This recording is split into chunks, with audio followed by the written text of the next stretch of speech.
Bienvenidos al curso de funciones analíticas. Seguimos desarrollando el tema de funciones elementales y vamos a hablar de transformaciones de Moebius.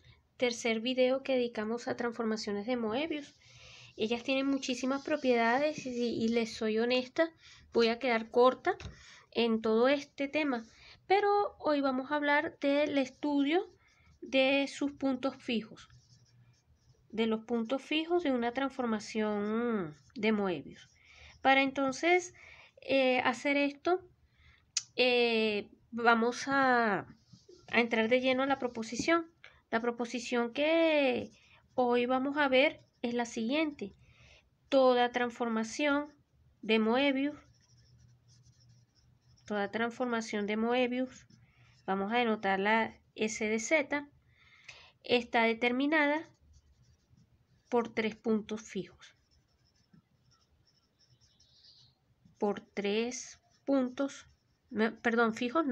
Está determinada por tres puntos y sus imágenes. ¿Ok? Ese es el resultado del video de hoy.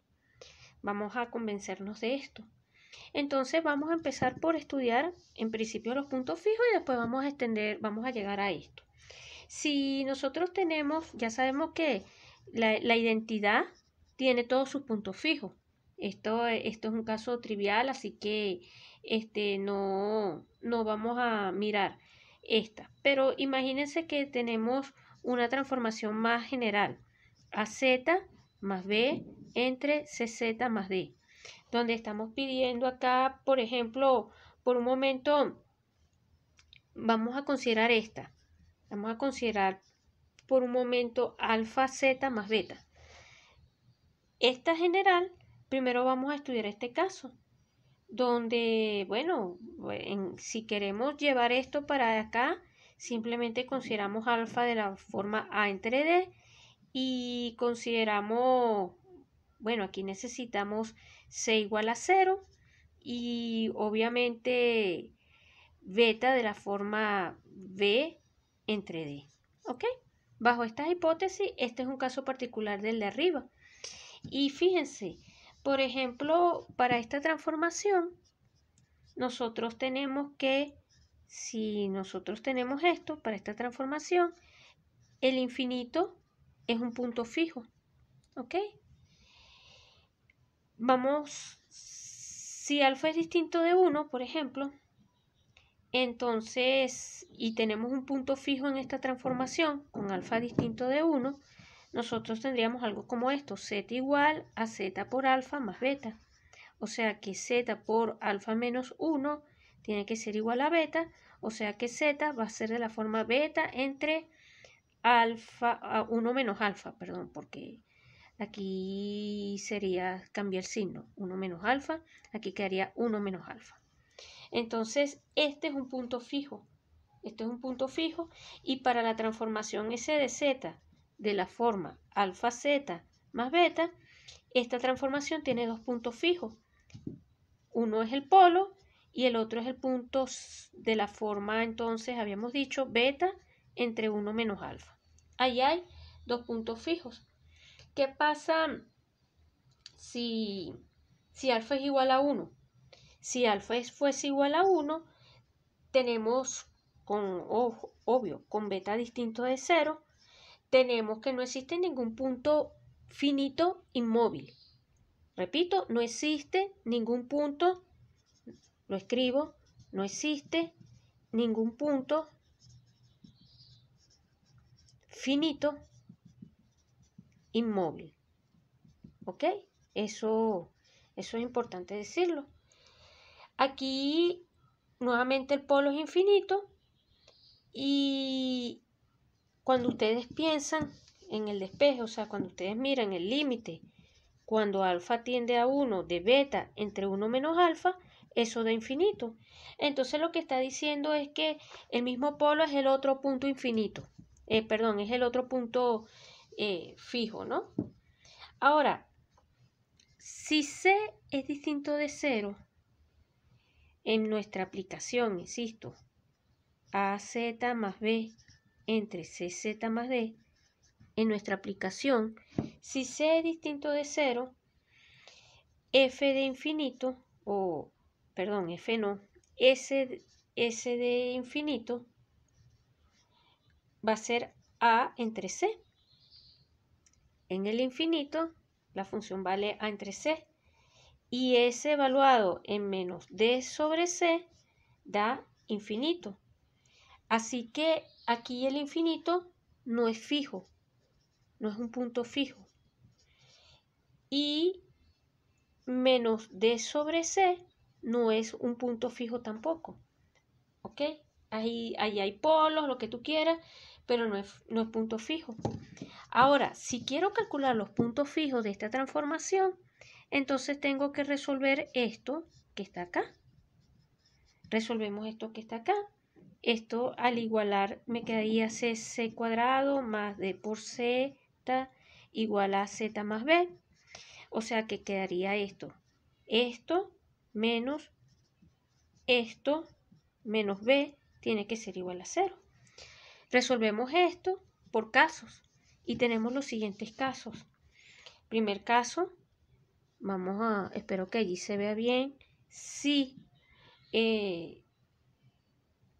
a menos d, porque fíjense, el despeje me lleva a mí a que z, aplicando la resolvente, tiene que ser de la forma a menos d más o menos la raíz cuadrada de a menos d al cuadrado menos 4 por b por c, todo eso dividido entre 2a, que en este caso sería 2c.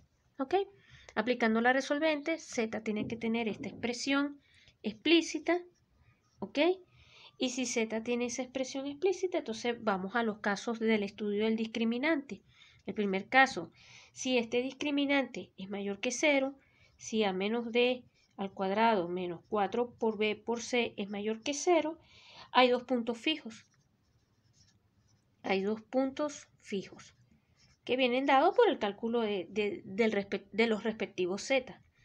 Si a menos d menos 4b por c es igual a 0, el punto z que nos va a quedar es este, a menos d, entonces z va a ser de la forma a menos d, todo eso entre 2c, y este punto es interpretado como dos puntos gemelos, o sea, esto genera, vamos a decirlo así, dos puntos gemelos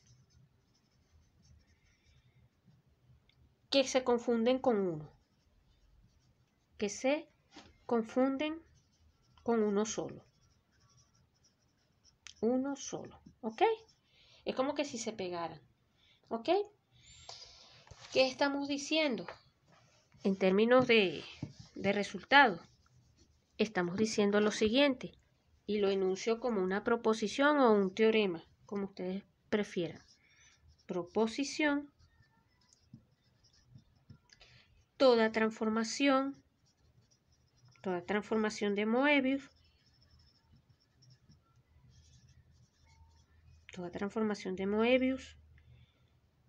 entre paréntesis, diferente a la identidad, diferente a I de Z, porque en I de Z tiene todos los puntos fijos, presenta solo dos puntos fijos, ¿ok? Y entre paréntesis, que en un caso particular puede confundirse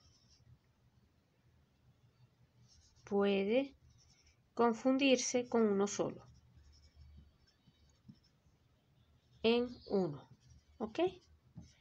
Pero entonces toda transformación de Moebius diferente en la identidad presenta solo dos puntos fijos que la caracterizan, porque entonces si ustedes ahora tienen dos transformaciones, vamos a llamarlas L de Z y S de Z, supónganse que ustedes tienen dos transformaciones de Moebius que son iguales. Para que ellas sean iguales, necesitamos que coincidan en tres puntos diferentes, Z1, Z2 y Z3. Tales que, o sea, si entonces tenemos tres puntos donde ellas coinciden, nosotros tenemos que L de ZI va a ser S de Z sub I para ir variando entre 1, 2 y 3. Y esto entonces, como ellas son iguales, puedo componer S a la menos 1 con L de ZI. Y esto me va a quedar ZI para ir variando de 1, 2 y 3. Y eso implica entonces que S compuesta con S a la menos 1 compuesta con L me vuelve a dar S. Y esto implica entonces que L es igual a S. ¿Ok? Es decir, que uno con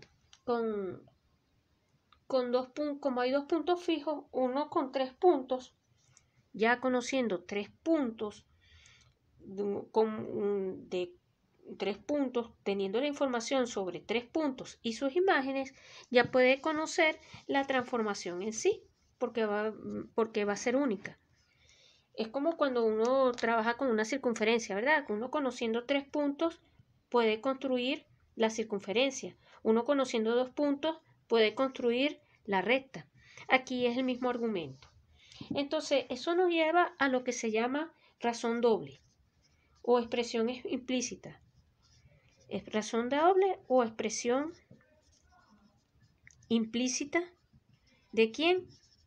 De S, de la transformada de Moebius. Entonces, claro, vamos a suponer que tenemos 3 puntos distintos. Z1 distinto de Z2, Z2 distinto de Z3 y Z3 distinto de Z1. Tenemos 2 puntos distintos y vamos a suponer que para cada punto Z1, Z2, Z3 tenemos unas imágenes. Conocemos cómo se comportan, o sea, conocemos las imágenes de quién, de Z1, Z2 y Z3 a través de la transformación S. Aquí el juego es, bueno, yo no conozco la expresión explícita de S, pero tengo 3 puntos y tengo 3 imágenes. Y me gustaría entonces conocer quién es S, determinar quién es S. Claro, eso es en la práctica. Para dar la ecuación implícita, partimos entonces de la expresión general. La expresión general nos dice esto, pero muy seguramente que vamos a querer determinar entonces quién es A, C, B y D. Pero si sabemos que S de Z1 es W1, S de Z2, repito, es W2, S de Z3 es W3, y entonces empezamos a sustituir eso aquí, ¿ok?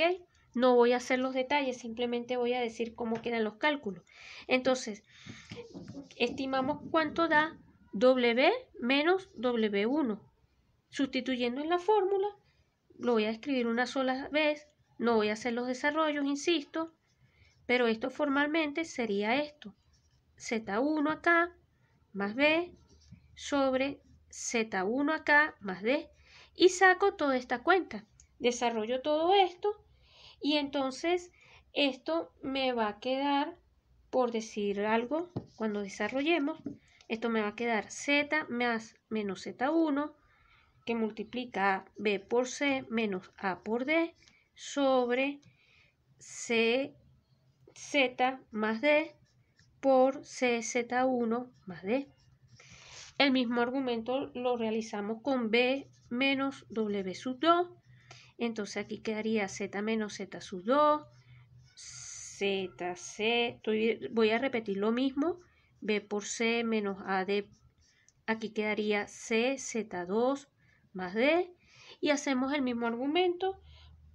Ahora, como aparece este factor de acá, aparece que me gustaría cancelar para evitar esta variable z, entonces estas dos expresiones me permiten a mí escribir lo siguiente, nos permiten expresar que esto entre esto va a ser igual a qué cosa. Aquí quedaría CZ2 más D sobre CZ1 más D y acá quedaría Z menos Z1 sobre Z menos Z2. Por otra parte, vamos a decirlo así, por otra parte, se vuelve a repetir el mismo argumento. Estimamos cuánto es W menos W sub 3, Z3 inclusive ni siquiera, permítanme escribirlo así, perdón, W sub 3 menos W sub 2, es el que me interesa, quedaría Z3 menos Z2, entre, acá quedaría CZ3 más 2, acá me quedaría el otro factor que sería B por C menos A por D, y acá queda el factorcito que voy a escribir CZ2 más D. De forma análoga se establece quién es W sub 3 menos W sub 1, W sub 3 menos W sub 1, Z3 menos Z1, acá C por Z3 más D, y queda exactamente lo mismo, ¿no? Acá escribimos y acá quedaría CZ1 más D. ¿Ok? Todo eso ¿para qué? Para ir cerrando entonces el argumento acá. Bueno, utilizando todas estas ecuaciones, ahora podemos decir lo siguiente. Podemos expresarlo así, que W3 menos W2 entre W3 menos W1 va a quedar entonces esto que está aquí multiplicado por este otro factor que es Z3 menos Z2 sobre este factor que está acá, CZ2 más D, Z3 menos Z1. Y ahora sí podemos entonces establecer la ecuación. La ecuación implícita, vamos a escribirlo por acá, ecuación implícita de S va a venir dada por la siguiente expresión. W menos W1, W menos W2 por W3 menos W2, W3 menos W1 va a ser igual a ¿qué cosa? A Z menos Z1. Si ustedes quieren aquí, vamos a poner paréntesis para que se entienda que es el producto de todo esto. Aquí quedaría Z menos Z2 que multiplica a Z3 menos Z2 sobre Z3 menos Z1. Y esta es la fórmula implícita de la transformada. Es decir, que si ustedes conocen en un ejercicio, en un enunciado específico, quién es Z1, Z2 y Z3, y conocen las imágenes W1, W2 y W3, sustituyendo eso aquí, pueden hallar la fórmula, sustituyen y claro, tienen que hacer los cálculos respectivos, pueden entonces llegar a conocer quién es ese. Y desarrollando, pues con un poco de álgebra, van a conseguir quiénes son los valores de A, C, B y D. ¿Ok? Esta es la que se conoce como fórmula implícita, la ecuación implícita de una transformación de Moebius. Y esto, bueno, motiva a la introducción de la siguiente notación, que en algunos textos se conoce como razón doble. La razón doble de Z con respecto a unos parámetros A, B y C no es otra cosa que esto lo resumen como esto, o sea, este producto Z menos A por Z menos B por C menos B por C menos A es lo que se conoce como razón doble. Entonces, tú puedes mirar, puedes expresar la transformada de Moebius como la razón doble de 4 puntos diferentes. O sea, como la razón doble de 3 puntos diferentes. ¿Ok? Y además, cuando ya se toman 4 puntos diferentes, ellos son invariantes bajo transformaciones de Moebius. Ya para cerrar entonces, supónganse que con un ejemplo, supónganse que tenemos Z1 igual a 1, Z2 igual a 0, Z3 igual a menos 1. Y supongamos que conocemos que W1 vale I, W2 es un polo, por decir algo, y W3 vale 1. Consideremos este ejemplo, este caso particular para cerrar el video. Sustituyendo en las fórmulas que acabo de presentarles, donde, ojo, cuidado. Si hay un polo, como el que estoy colocando yo ahorita, si estamos mirando un polo, nuestra fórmula va a quedar, se los dejo a ustedes para que lo piensen un poquito, nuestra fórmula va a quedar así, porque como aquí W2 es polo, nuestra fórmula implícita va a ser esto, ¿no? Va a quedar así, Z menos Z1 por Z2 menos Z3 entre, acá quedaría Z menos Z3, Z2 menos Z1, ¿ok? Este es un caso particular donde el W2 es polo, pero entonces, fíjense, sustituyendo los valores correspondientes, llegaríamos a esto, que W menos I entre 1 menos I va a ser igual a Z menos 1, acá quedaría 0 más 1, y acá quedaría Z más 1, y aquí quedaría 0 menos 1. Entonces la transformación acá, S de Z, que es igual a W, va a ser igual a ¿qué cosa? Lo voy a escribir así y después les dejo a ustedes que lo desarrollen. Z menos 1 más Z más I, todo eso que multiplica 1 menos I más I. Es decir, que mi transformación S de Z va a ser esta que está acá. Uno la desarrolla, después multiplican los factores, sacan la cuenta, etcétera, y llegan a la fórmula explícita de la función de Moebius en este caso particular. Bueno, con esto entonces finalizamos este video.